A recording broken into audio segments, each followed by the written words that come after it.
This morning because we, along with Light Rock 105 and the Road Show, we are hosting a blood drive today right here at our station. And joining us this morning is Lorraine Garvey, who survived a blood transfusion, and also Glenn Halverson from the Rhode Island Blood Center. Thanks so much for being here this morning. Thank you. First of all, Lorraine, you really have quite a story because you have to get blood transfusions. Is it every week? Every week.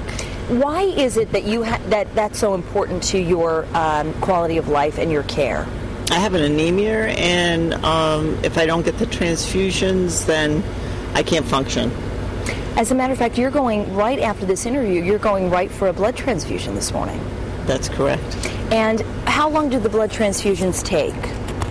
Today, probably 5 to 6 hours. It's a long time. Mm-hmm. Now, Glenn, with that amount of time, it certainly takes a lot of blood, and It takes a lot of donors, and that's why, Lorraine is here because typically we think, oh, maybe once in a while someone gets into an accident or has a surgery and has a need, but Lorraine depends on blood donors weekly, and many of them. That is correct, Elizabeth. A lot of people will think that blood is needed because of trauma or injury, and surgeries and so forth, maybe because of blood loss. But there are people like our friend here, Lorraine, or LG, as we like to call her. LG, she likes to be I like called. That. Yep. Who rely on donations on a weekly basis. So it's not just those things that happen right away, but it's the illnesses and diseases that get treatment long term. Sometimes people are a little scared to donate blood, because there's a little bit of a needle prick. But what would you tell someone who hasn't done it before because they either haven't thought of it or because they've been a little nervous about it?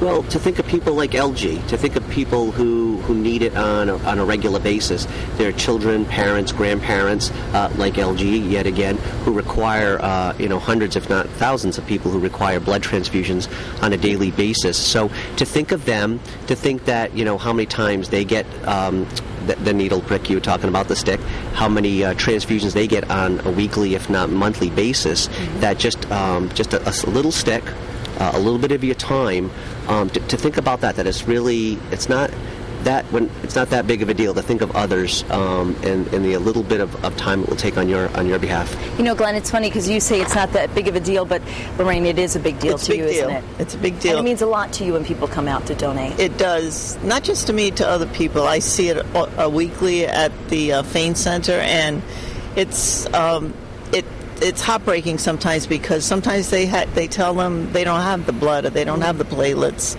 and they have to wait, and they're really ill at the time, and it's a process. Well, I'll tell you what, you can make sure that doesn't happen by coming down to our stations today here at 25 Catamore Boulevard in East Providence and donating from 2 to 7. And as we mentioned before, Ronzio's Pizza, Newport Creamery, lots of places are giving out free snacks, so it'll be a great time to come down. I want to throw it over to Michelle, though. Michelle, we're actually outside right now, and it's warm out here.